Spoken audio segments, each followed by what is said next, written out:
بسم اللہ الرحمن الرحیم۔ آج لیکچر نمبر 20 میں ٹاپک کیا ہے؟ انا کا تاکیدی جملہ۔ ٹھیک ہے، تو ہم نے اسٹارٹ کیا تھا پچھلے لیکچرز میں جملے کی اقسام پڑھنا شروع کیے تھے۔ ٹھیک ہے، تو اور اس میں نے سب سے پہلے تو آپ کو یہ بتایا تھا کہ جملہ جو ہے وہ 2 حصوں پر مشتمل ہوتا ہے۔ اس میں ایک عدد مبتدا ہوتا ہے جس کے بارے میں بات کی جاتی ہے، اور ایک اس کی خبر آتی ہے جو کہ ہمیں اس کے بارے میں کوئی انفارمیشن دیتی ہے۔ ٹھیک ہے، تو پہلے لیکچر میں تو میں نے بنیادی جملہ اس میں آپ لوگوں کو بتایا تھا کہ جس میں صرف ایک اسم کی شکل میں مبتدا ہوگا اور ایک اسم کی شکل میں خبر آ جائے گی۔ لیکن اگلے لیکچر میں نے آپ لوگوں کو بتایا تھا کہ مبتدا اور خبر کبھی کبھی مرکبات کی شکل میں بھی آئے گا، اور اس کی وہاں پر میں نے بہت ساری مثالیں بھی دی تھیں۔ اب اسی بیسک ناؤن سینٹنس کو یعنی بنیادی جملہ اسمیہ کو آج ہم آگے لے کے چلتے ہیں۔ اسی میں ہم کچھ مزید اضافے کریں گے تو جس سے کہ جملے کی مزید اقسام سامنے آئیں گی۔ تو آج میں نے یہاں پہ لکھا ہے بی۔ ٹھیک ہے، بنیادی جملہ اسمیہ تھا اے، اور اب یہ ہے بی، یہ ہے انا کا تاکیدی جملہ۔ اچھا، اب انا کیا ہوتا ہے؟ انا دیکھیں ایک حرف نصب ہے۔ حرف نصب کسے کہیں گے؟ اس کو سمجھانے کے لیے دیکھیے ذرا غور کیجئے کہ جب میں نے مرکب جاری آپ لوگوں کو پڑھایا تھا تو میں نے وہاں پہ آپ کو کہا کہ حرف جر ہوتے ہیں۔ تو حرف جر کا کیا کام تھا وہاں پر کہ وہ اپنے بعد آنے والے اسم کو حالت جر میں کر دیتا تھا۔ بالکل وہی چیز یہاں پر اپلائی کر لیں کہ حرف نصب ہے تو اس کا بھی تقریباً ویسا ہی کام ہوگا کہ حرف نصب اپنے بعد آنے والے اسم کو نصب میں کر دے گا۔ ٹھیک ہے، لیکن اس کا استعمال کیا ہے اور کیا ضرورت ہے؟ وہ اس طرح ہے کہ اگر ہم کسی بھی جملہ اسمیہ میں تاکید پیدا کرنا چاہتے ہیں تو انا کا اضافہ جملے کے شروع میں کرتے ہیں۔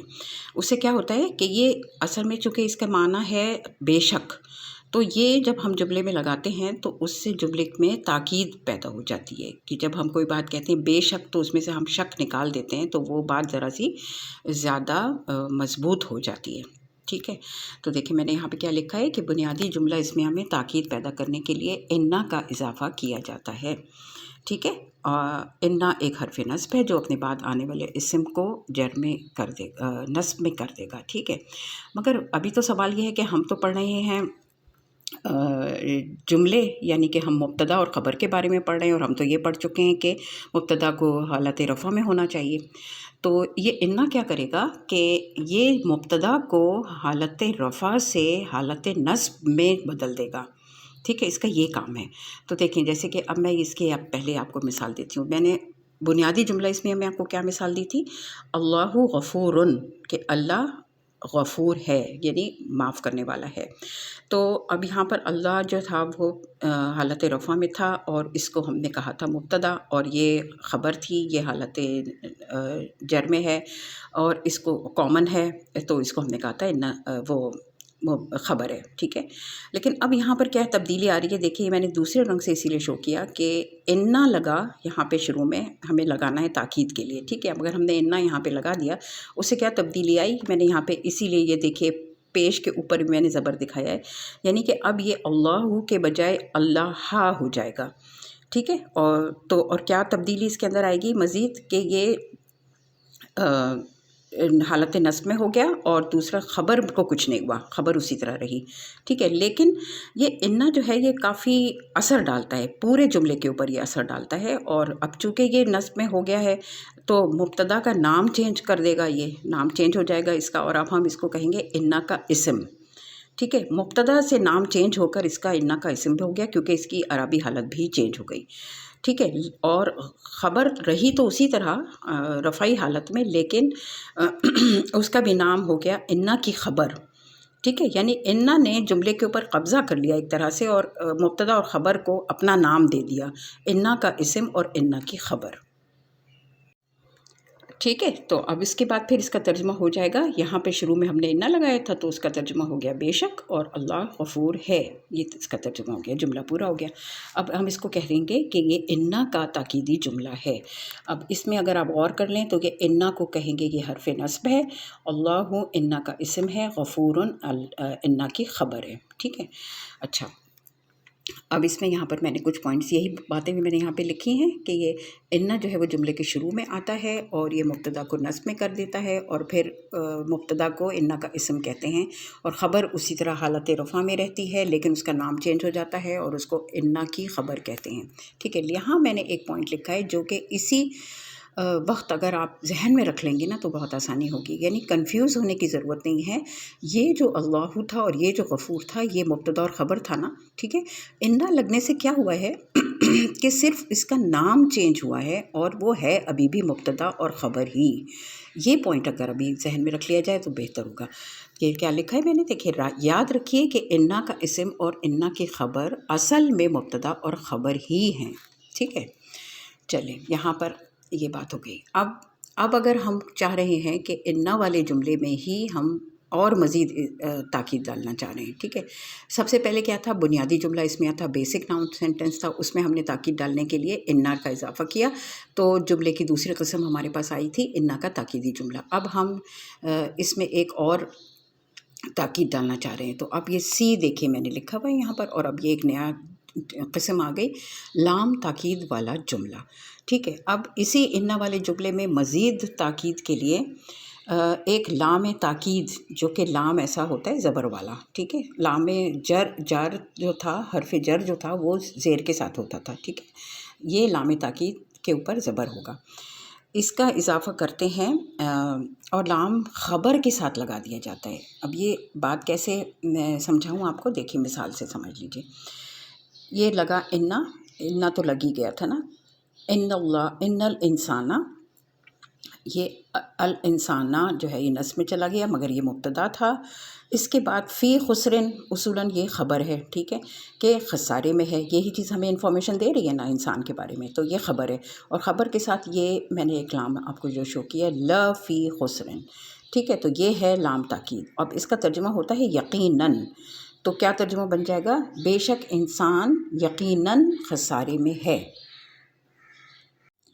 ٹھیک ہے۔ اب دیکھیں میں اگلی قسم بتاتی ہوں آپ کو جملے کی، جو کہ میں نے نمبر یہاں پر لکھا ہے ایک طرح سے ڈی میں ہم نے کیا بتایا ہے، انا والا جملہ، ٹھیک ہے۔ ابھی پیچھے ہم نے کیا پڑھا، انا والا جملہ پڑھا تھا اور اب انا والا جملہ پڑھا ہے۔ تو انا اور انا میں کیا فرق ہے، پہلے تو یہ سمجھ لیں۔ دونوں ہی حرف نصب ہیں، یعنی دونوں کا کام یہ ہے کہ اپنے بعد آنے والے اسم کو نصب میں کر دیں گے، ٹھیک ہے۔ تو لیکن کیا ہوگا کہ انا جو ہے وہ جملے کے شروع میں لگایا جاتا ہے اور انا جملے کے بیچ میں آتا ہے، یہ فرق ہے۔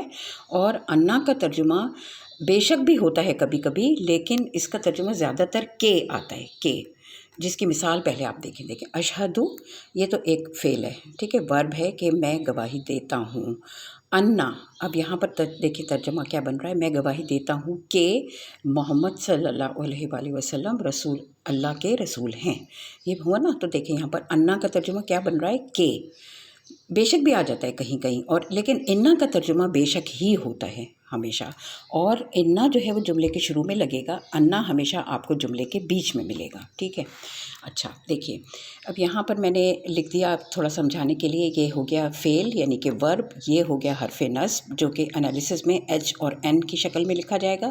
اس کے بعد محمدن آپ دیکھ رہے ہیں حالت نصب میں ہے، تو اصولاً یہ مبتدا تھا، ٹھیک ہے، مبتدا تھا، لیکن یہ چلا گیا نصب میں اور اس کا نام چینج ہو گیا، یہ چونکہ انا والا جملہ ہے، اب اس میں ہم ناؤن آف انا کہیں گے اس کو، یعنی اسم، انا کا اسم، اور یہ لکھا جائے گا ناؤن آف انا اس طرح سے، ٹھیک ہے۔ یہ انا کا اسم ہو گیا، اور اب یہ مرکب اضافی کی شکل میں انا کی خبر آ گئی، اللہ کے رسول، ٹھیک ہے۔ تو انا کی خبر کے او اے لکھا جائے گا، ٹھیک ہے، اور یہ پوزیس تھا اور یہ پوزیسر تھا، مرکب اضافی کی شکل میں خبر آ گئی۔ تو یہ کہنے کا مقصد ہے یہاں پر کہ انا کا بس یہاں پر آپ ترجمہ دیکھ لیں کہ کے ہوتا ہے، ٹھیک ہے۔ اچھا اب آپ کو ایک یہ مثال میں نے یہاں پہ چھوٹی سے حصہ اس کا لکھا ہے، انا لہم جناتن، لیکن یہ کیا ہے، سورہ بقرہ کی آیت نمبر 25 میں آئے گا، جہاں پیچھے سے بات چل رہی تھی کہ خوشخبری دے دیں آپ جو نیک عمل کرتے ہیں کہ ان کے لیے جنت ہے۔ تو دیکھیں یہاں پر کے کر کے ترجمہ دوبارہ آیا ہے، میں نے یہاں پہ اسی لیے ریفرنس لکھ دیا ہے کہ آپ باقی آیت آپ پارے میں سے دیکھیں کہ ان سب کے لیے باغات ہوں گے، ٹھیک ہے۔ تو یہ ہے، اس طرح سے ہوتا ہے انا۔ تو ٹھیک ہے، یہاں پر یہ والے سارے پوائنٹس ہو گئے، اور اس کے بعد میں چاہ رہی ہوں کہ آپ کو آج جو میں ورک شیٹ دے رہی ہوں تھوڑا سا اس کے بارے میں بھی بتا دوں۔ یہ ورک شیٹ میں سے میں نے ایک ایگزامپل نکالی ہے جو کہ میں سمجھانا یہ چاہ رہی ہوں کہ دیکھیں یہ تھا ہماری پوری لائن، انا للہ و انا الیہ راجعون، ٹھیک ہے۔ تو اب اس کو کیسے انالائز کیا جائے گا، یہ انا جو ہے پہلے میں نے اس میں آپ کو خاص طور سے کھول کر دکھایا ہے۔ اس انا کو الگ الگ کریں گے، ایک اس کے اندر یہ حرف نصب ہے انا، اور ایک عدد یہ نا ہے، اٹیچ پروناؤن جو ہم نے پڑھے تھے، ٹھیک ہے۔ تو اس میں سے انا الگ کیا، نا الگ کیا، پھر اس کے بعد للہ میں سے لی حرف جر الگ کیا اور اللہ الگ کیا، یہ ہو گیا مرکب جاری۔ پھر دوبارہ واو آیا، پھر انا اسی طرح سے کھول لیا، واو الگ، انا الگ، نا الگ، پھر الہی پھر سے ایک مرکب جاری آ گیا، اسے کھول لیا، الہ اور ہی ہو، پھر آ گیا راجعون، راجعون کو الگ سے لکھا۔ آپ دیکھیں اس کے انالیسس کیسے کرتے جائیں گے۔ انا ہو گیا حرف نصب، اب اس کا کیا کام ہے کہ اپنے بعد آنے والے اسم کو نصب میں کرے گا، تو یہ جو نا آیا اس میں ہمارے پاس یہ دو آپشنز ہوتے ہیں، نصب اینڈ جر، تو نصب سلیکٹ کریں گے اور اس کو ناؤن آف انا بنا دیں گے، ٹھیک ہے۔ اگر انا یہاں پر نہیں ہوتا تو جو پہلا لفظ ہوتا وہ مبتدا بنتا، ٹھیک ہے، لیکن اب یہاں پر یہی دیکھ لیں کہ یہ اصولاً مبتدا ہی ہے لیکن نصب میں چلا گیا ہے، اور انا کے جملہ ہونے کی وجہ سے اس کا نام ناؤن آف انا پڑ گیا ہے، ٹھیک ہے۔ للہ کو مرکب جاری کی طرح انالائز کر لیں، واو حرف عطف ہے، اور انا دوبارہ سے اسی طرح کر لیں، یہ پھر سے ناؤن آف انا بن گیا، الہی دوبارہ مرکب جاری کی طرح کر لیا، ٹھیک ہے۔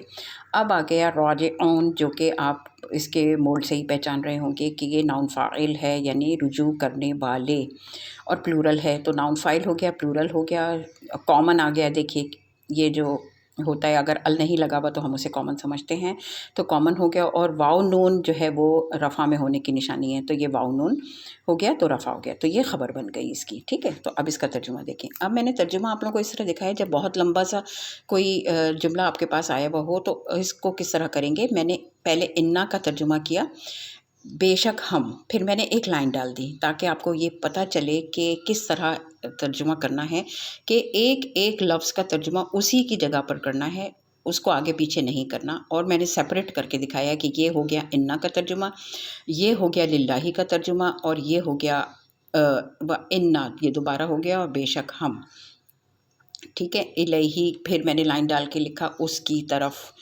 اور پھر راجعون کا ترجمہ ہو گیا رجوع کرنے والے، اور آخری میں ہم نے جملہ کمپلیٹ کرنے کے لیے ہیں لگا دیا۔